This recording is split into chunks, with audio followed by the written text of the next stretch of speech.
back to my channel and to my journey in beauty. Today's video is a one brush eyeshadow look, and I've been really excited to do this video for you guys. I am absolutely convinced that using a brush like this, not these exact brushes, but a brush like this, you really could knock out a quick eye look on the way to work, church, grocery store, whatever. So let's go ahead and get into it. Now, the brushes that inspired this video are these two right here. If you ask me, these are the exact same brushes.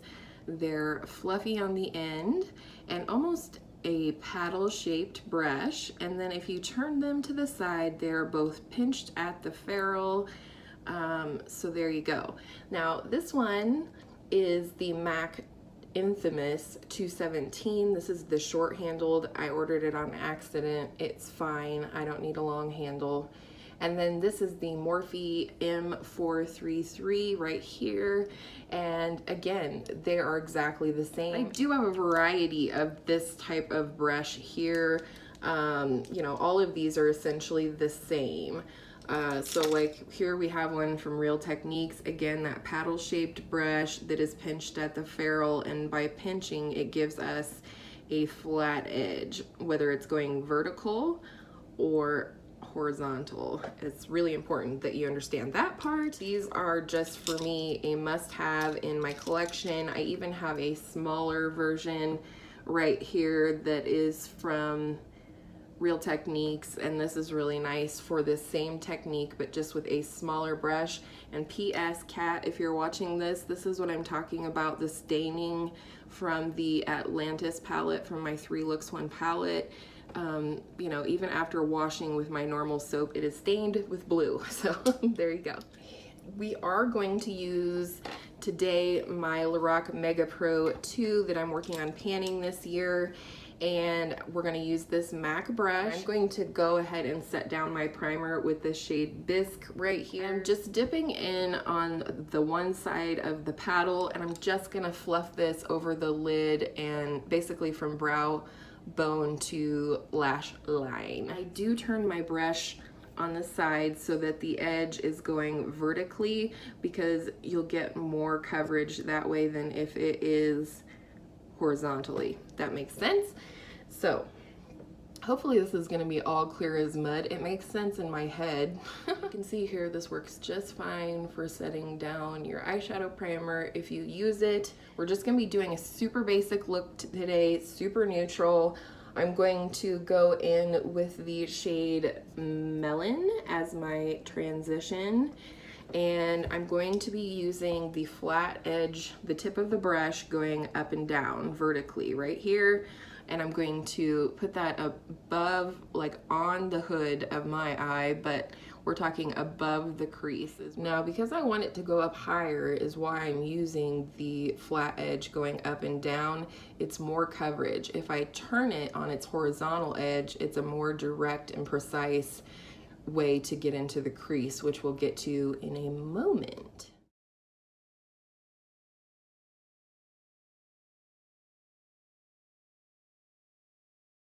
So now we can see that with the vertical placement of the brush like this, with that tip of the brush going up and down, we've achieved a diffused placement of color. Okay, now we're going to go into a crease shade, and I think for that we're gonna go into just a yummy milk chocolate brown in the palette here called Saddle. Use whatever palette that you want. Now again, wherever you place your brush first is where you're going to have the most pigment. So I like to place mine right in the socket of my hood.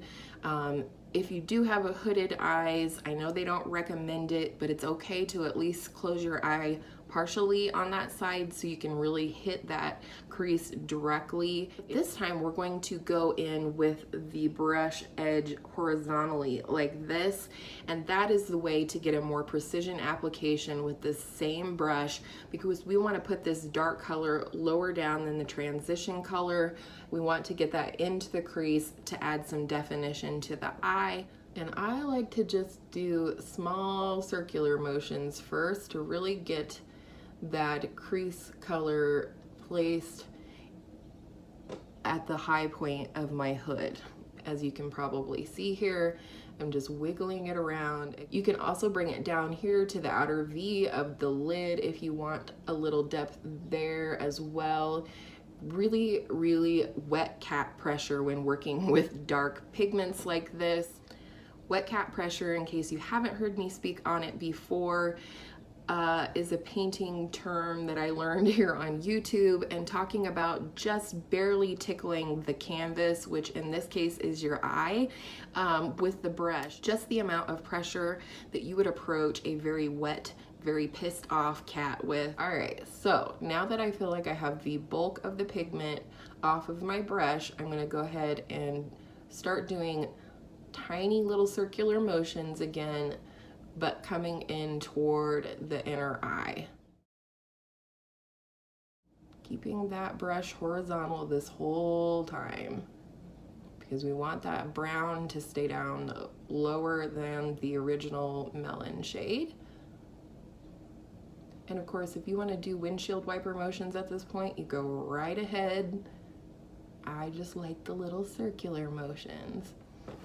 So there we go, not too shabby. I'm gonna go ahead and second verse, same as the first, on the other eye. The closer you move toward the inner of the eye, you definitely want to keep those little circles lower down into the crease, almost on top of the lid. The higher it is, the more lifted the eye looks, and especially if you have even slightly hooded eyes like I do, you want to keep the inner part lower and the outer part higher up, and that just gives that lifted look to the eye. All right, so I feel like we're looking pretty good here. Again, we're gonna go back in with our transition color, but before we do that, if you have any concerns, go ahead and clean your brush off on a color switch or a washcloth or your pants, whatever. It's all good. Going back in with that original shade Melon, loading the brush on both sides, tapping off the excess, and we're going to go back to having the flat edge of the brush go up and down vertically. And we're going to do the same thing we did before, starting on the outer part of the transition area where we want the most pigment and blending toward the inner part of the eye. And again, we're back up higher above the crease.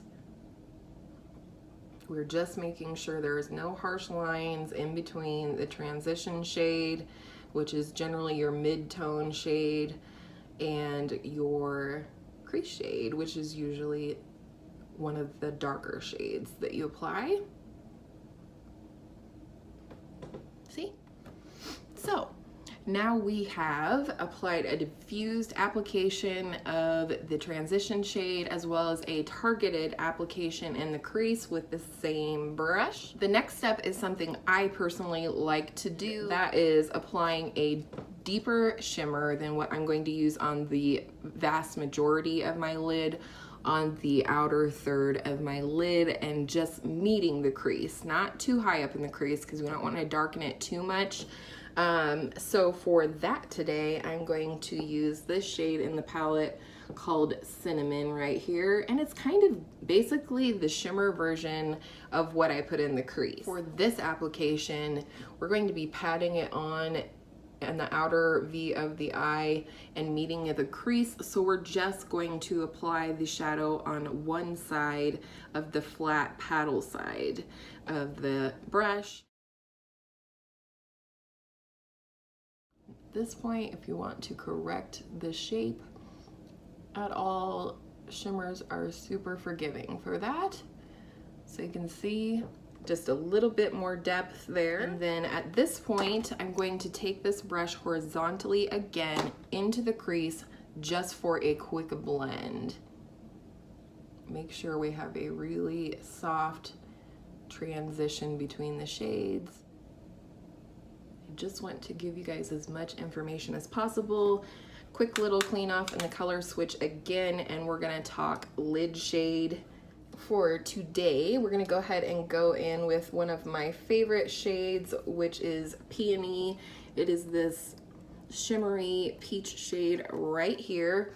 Now, if you want to at this point, you absolutely can take your finger, your index finger, your pinky finger, whatever works well for you, and apply the shimmer to the inner part of the lid, or you can absolutely use this brush. I'm going to use the brush on this eye and my good old phalange on the other eye, just so you can see the difference.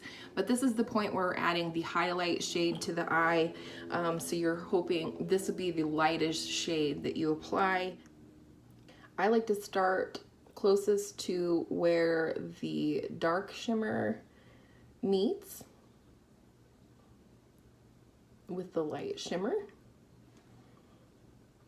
If I could words, it would be amazing. And then work my way in.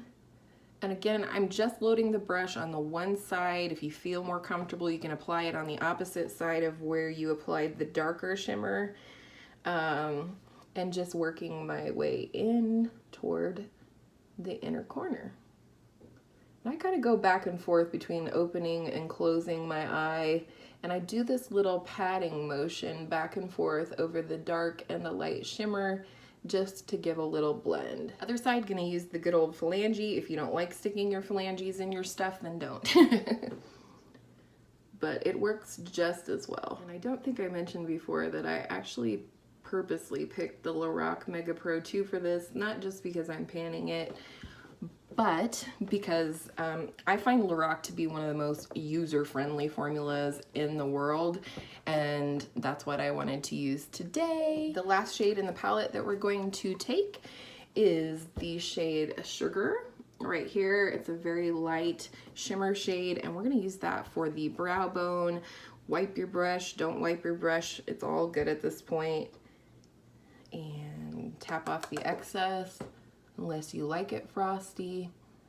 Again, using the brush in the same way with the flat paddle part, just adding that brow bone highlight. And there you go. Now, if you wanted to at this point, you absolutely could use the very top part of this brush to smudge under the lower lash line. I don't feel the need to do that today, so I'm going to go ahead and curl my eyelashes, apply mascara, and come back with just some final thoughts and tips for you.